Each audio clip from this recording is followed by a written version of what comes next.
In short, growth and improvement can come through pain and conflict.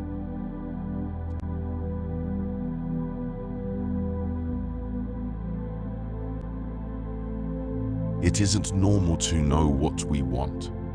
It is a rare and difficult psychological achievement.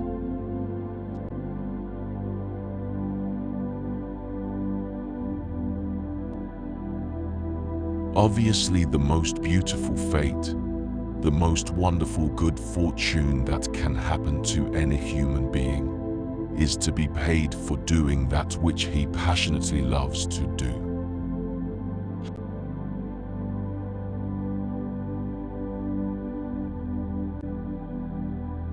If you plan on being anything less than you are capable of being, you will probably be unhappy all the days of your life.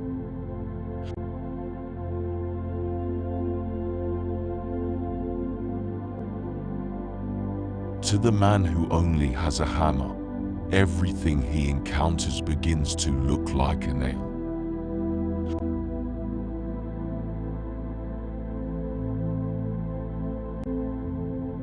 A musician must make music, an artist must paint, a poet must write, if he is to be ultimately at peace with himself.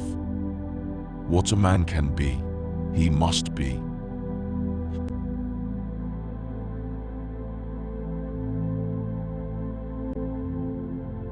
What is necessary to change a person is to change his awareness of himself.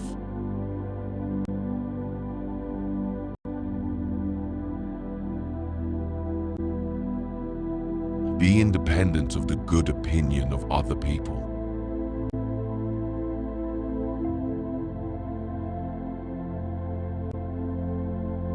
The sacred is in the ordinary. It is to be found in one's daily life, in one's neighbors, friends, and family, in one's own backyard.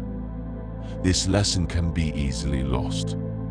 To be looking elsewhere for miracles is to me a sure sign of ignorance that everything is miraculous.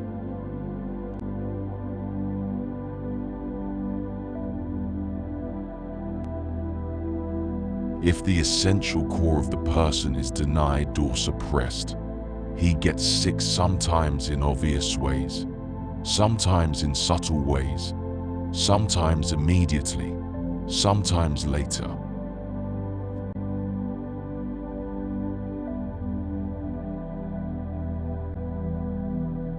Self-actualized people live more in the real world of nature than in the man-made mass of concepts, abstractions, expectations, beliefs and stereotypes that most people confuse with the world.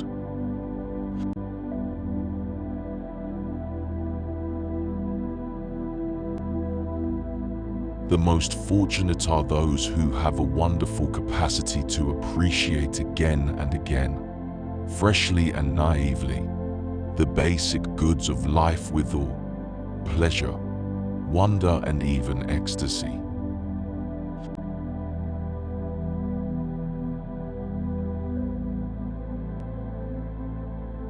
We fear our highest possibilities. We are generally afraid to become that which we can glimpse in our most perfect moments under conditions of great courage.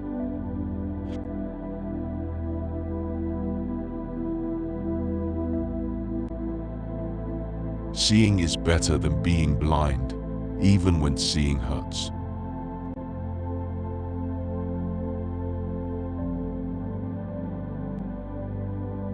False optimism sooner or later means disillusionment, anger and hopelessness.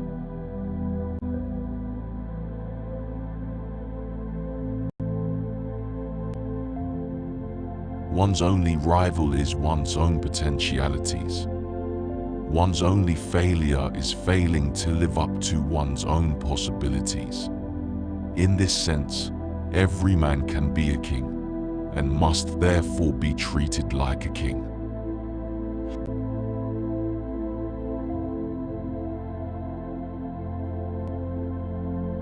Let people realize clearly that every time they threaten someone, or humiliate, or unnecessarily hurt or dominate, or reject another human being, they become forces for the creation of psychopathology, even if these be small forces.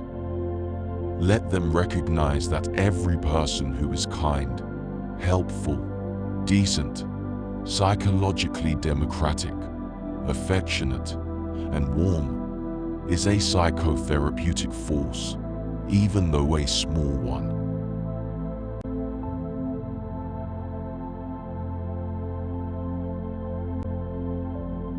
The most stable, and therefore the most healthy self-esteem is based on deserved respect from others rather than on external fame or celebrity and unwarranted adulation.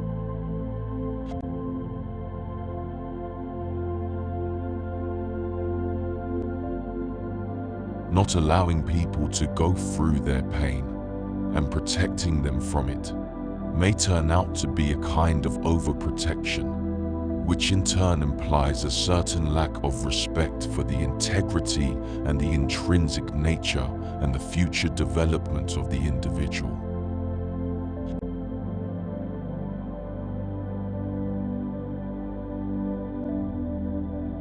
I am convinced that knowledge and action are frequently synonymous, even identical in the Socratic fashion. Where we know fully and completely, suitable action follows automatically and reflexively. Choices are then made without conflict and with full spontaneity.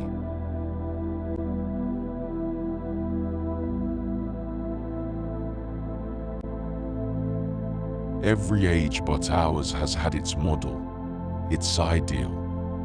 All of these have been given up by our culture.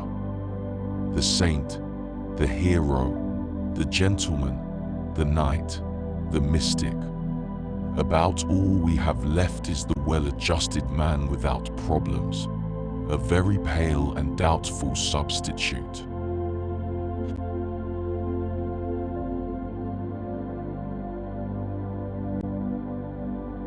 Human needs arrange themselves in hierarchies of prepotency. That is to say, the appearance of one need usually rests on the prior satisfaction of another, more prepotent need. Man is a perpetually wanting animal. Also, no need or drive can be treated as if it were isolated or discrete. Every drive is related to the state of satisfaction or dissatisfaction of other drives.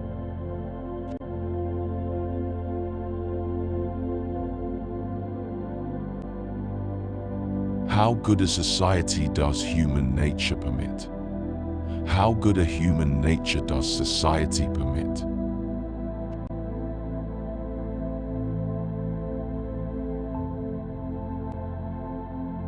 Motivations are only one class of determinants of behavior.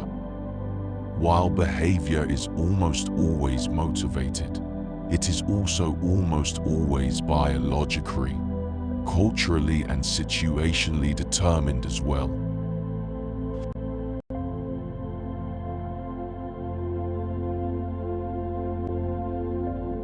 If swindling pays, then it will not stop. You cannot have a good society unless virtue pays.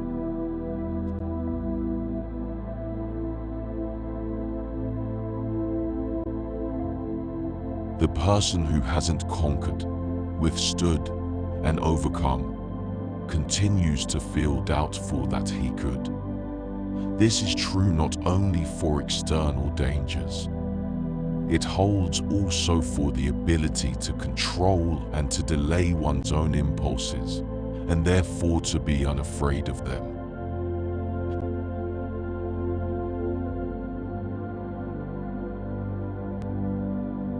What you don't know has power over you. Knowing it brings it under your control and makes it subject to your choice. Ignorance makes real choice impossible. 」 . 。 . 」 . 」 . 」 . 」 . 」 . 」 . 」 . 」 . 」 . 」 . 」 . 」 . 」 . 」 . 」 . 」 . 」 . 」 . 」 . 」 . 」 . 」 . 」 . 」 . 」 . 」 .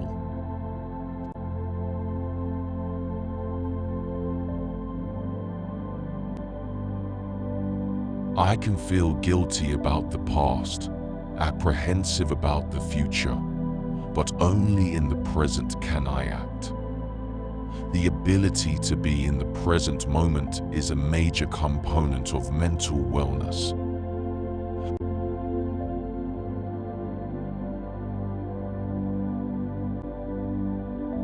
One can choose to go back towards safety or forward toward growth. Growth must be chosen again and again. Fear must be overcome again and again.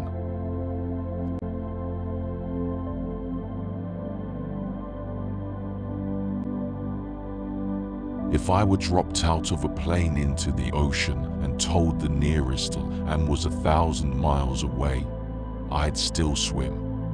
And I'd despise the one who gave up.